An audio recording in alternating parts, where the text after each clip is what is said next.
partenaires distingués et invités, je vous souhaite la bienvenue à Monrovia et comme nous l'avons l'habitude de le dire à Amfa, la terre de joie et la terre d'épanouissement. Le Libéria a travaillé pour des décennies pour renforcer son réseau routier et afin d'ouvrir les réseaux enclavés et aussi stimuler le commerce et connecter les citoyens. La route n'est pas seulement un moyen de transport, mais c'est aussi le moteur de développement et unité et aussi la résilience africaine.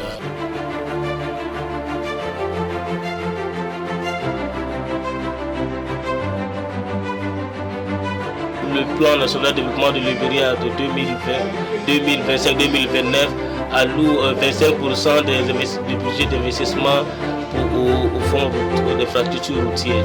Et grâce à cette concentration, notre pays a commencé la reconstruction de plus de 400 km de voies qui connectent Monrovia à Ganta et aussi à la frontière ivoirienne. Donc nous avons lancé un programme de maintenance ambitieux par le fonds routier.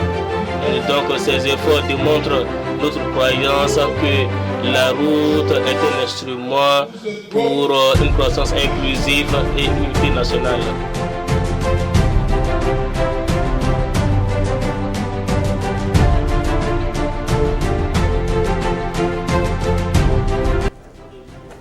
Excellences, Monsieur le Président, Mesdames et Messieurs, permettez-moi tout d'abord d'exprimer au nom de l'ensemble des membres de la FERA notre gratitude sincère au gouvernement et au peuple du Libéria pour leur hospitalité légendaire et leur accueil fraternel.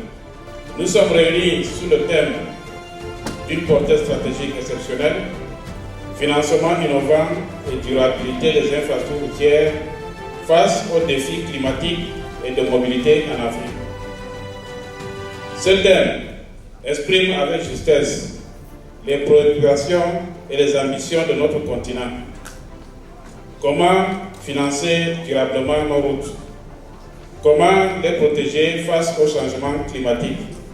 Et comment répondre aux besoins croissants de mobilité de nos populations?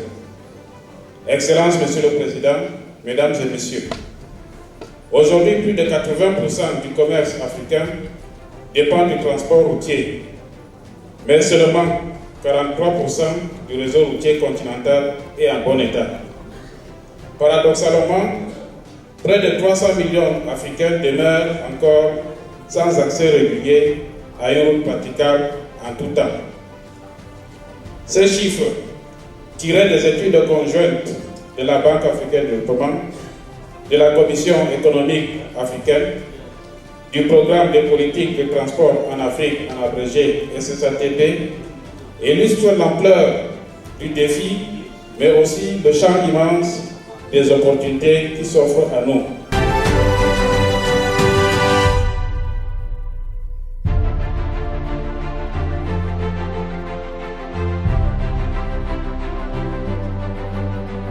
Je vous remercie du fait que vous avez choisi donc ce pays pour abriter cette conférence cruciale.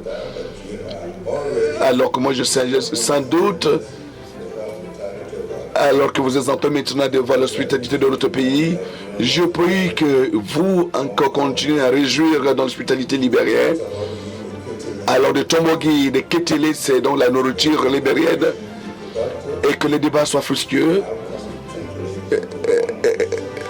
Et qu'il y ait donc un résultat. J'aimerais vous remercier et vous pouvez être assuré et que c'est le président en ce qui concerne l'affaire de route que vous avez donc mon engagement à 200%.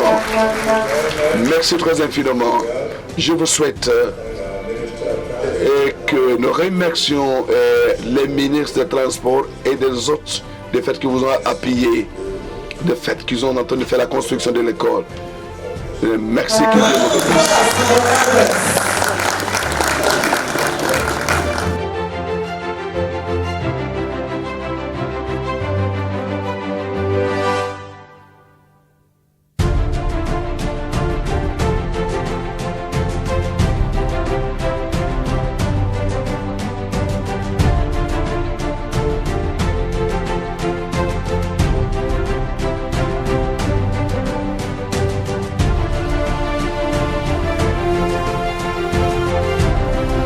je disais ce matin, vous avez vu, le degré de mobilisation est très très important. Nous avons pratiquement l'essentiel des fonds routiers actifs qui ont participé. Donc sur les 35 membres, nous avons pratiquement 80%, on peut dire, qui ont participé activement à travers non seulement les directeurs généraux et CEO, mais d'autres sont venus même avec les présidents des conseils d'administration. Vous voyez bien que c'est exceptionnel. Well, actually, I feel lucky, first of all, to be here and grateful. I mean, you can feel the energy. I think it's a great momentum that the institution has because of the members, because of the leadership. And it's been a great day. I'm starting from the institutions in the morning, including the president, His Excellency, the president of Liberia, followed by a number of institutional presentations, and then we came to the technical sessions in the afternoon, and you can tell that there is a lot of expectations because of the value that these institutions represent in ensuring that the countries of Africa have. Bien, c'est notre première journée de notre Assemblée générale et la cérémonie protocolaire a connu la présence effective du président de la République du Libéria et nous avons profité de cette occasion pour faire le plaidoyer en termes de renforcement des capacités des fonds d'entrée routiers africains en général et en particulier le fonds d'entrée routier du Libéria. Et nous avons trouvé des échos favorables aussi bien au niveau du ministre des Finances qui dans son discours a présenté le niveau d'accompagnement du fonds routier pour la mise en place du fonds routier de deuxième génération. Et dans le discours du président de la République, nous avons compris que c'est un président de la République concentré sur la question des routes. Et il a même rappelé que pour lui, la priorité numéro 1 c'est la route, la priorité numéro 2 c'est la route, la priorité numéro 3 c'est la route. Donc pour nous, c'est une journée qui s'est très bien déroulée et que ça va en droite ligne avec nos objectifs de la FERA.